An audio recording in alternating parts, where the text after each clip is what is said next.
Everybody thinks the US dollar is still as good as gold, and it hasn't been since 1971. This is the world monetary systems. From 1873, when Germany went on the classical gold standard, where each unit of currency is backed up by an equivalent amount of gold in the treasury. In the United States, $20 bill, $20 gold piece in the vaults. Go into any bank, slap down your currency, which was a receipt for money, a claim check on money, ask for your money, gold and silver, and they would give it to you. So this shows, this is currency, this is money. Otherwise, there was no reason for any government to store gold in their vaults and then print this currency that was backed by gold.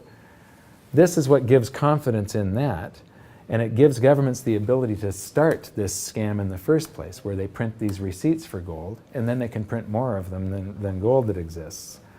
And that happened when we got to World War I, and all the combatants stopped redemption rights. You could no longer go in the bank and trade your pounds, lira, marks, francs, no longer redeemable in gold, and they lit up the printing presses and started printing like crazy. Then between the wars, they went on something called the gold exchange standard, where currencies would be backed partially by gold.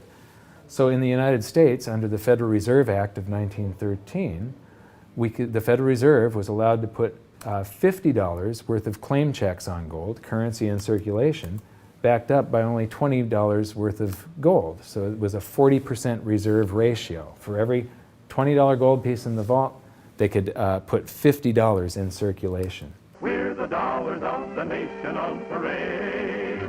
We're the biggest batch of dollars ever made. Oh, we used to march by millions, but now we march by billions, and maybe we'll be trillions for your dead. We're the dollars. Then we get to 1944. Now, during both wars, Europe paid the U.S. with gold. During World War I, the U.S. didn't get into the war until the very end of it. We didn't really have troops on the ground here in any quantity until the last 6 months of the war. So for the first 4 years or so, we're selling you all of, you take all of your young men off of the farms and turn them into soldiers. You take your factories that make toasters and they start making machine guns. Your factories that made cars are now building tanks.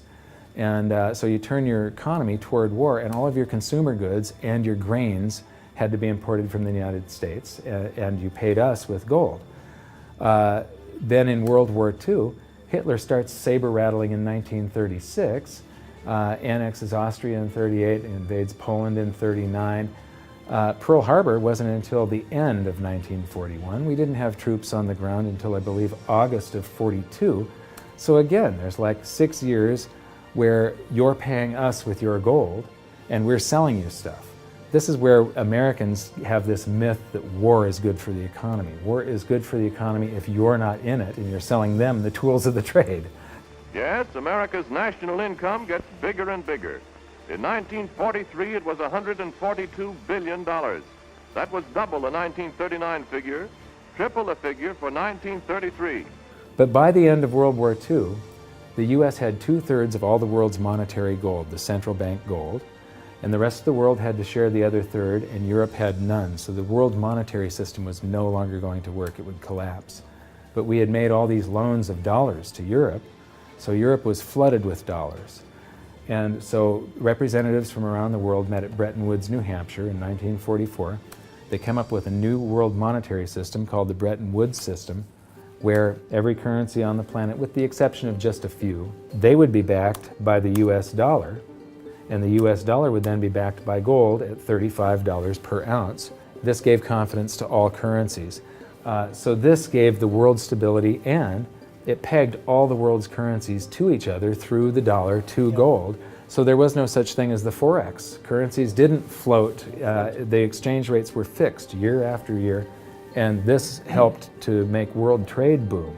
Then the dollar standard starts because we kept on printing dollars. Under the Bretton Woods system, there was no reserve ratio established where the US actually had to have a certain amount of gold for how many dollars we created.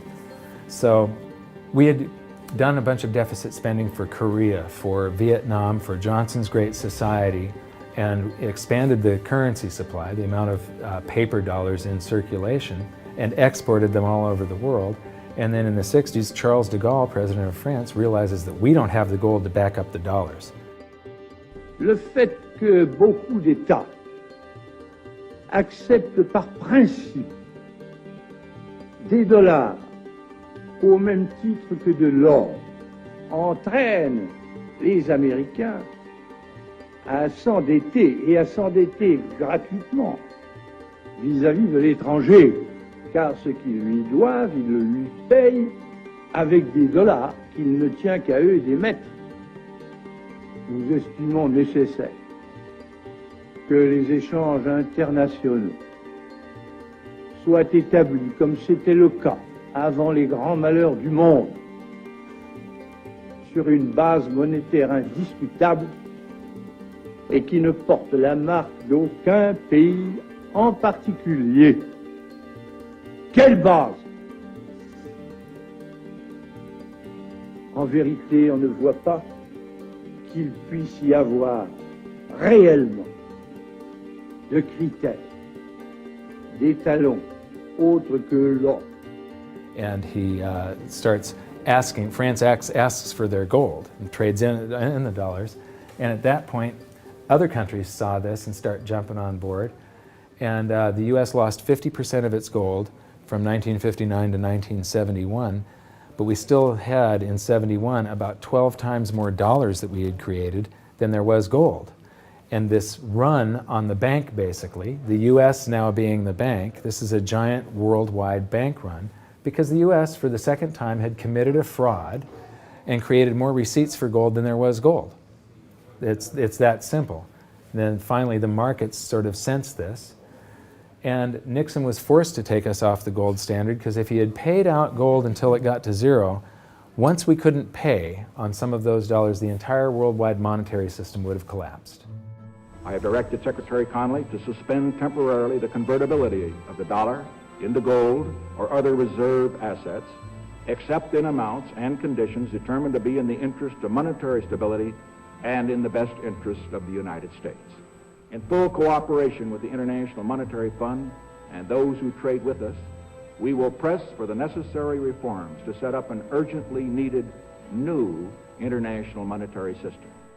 And on August 15th, 1971, all the world's currencies became fiat currency. I don't know why the rest of the world didn't rush out and hang him, but they didn't. They just all went along with this. To our friends abroad, I give this assurance.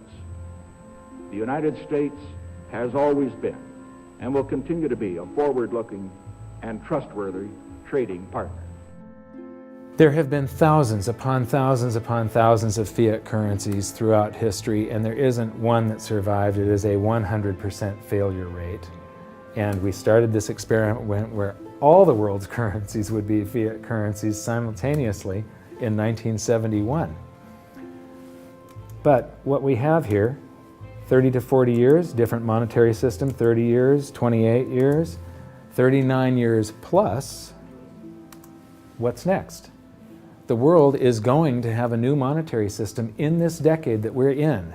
We're going to experience this huge deflationary crash around the world.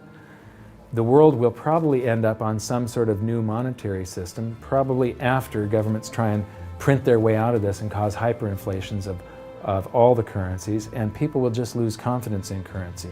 And what do they always go back to throughout history? Time after time, for the last 5,000 years actually, they always go back to gold and silver.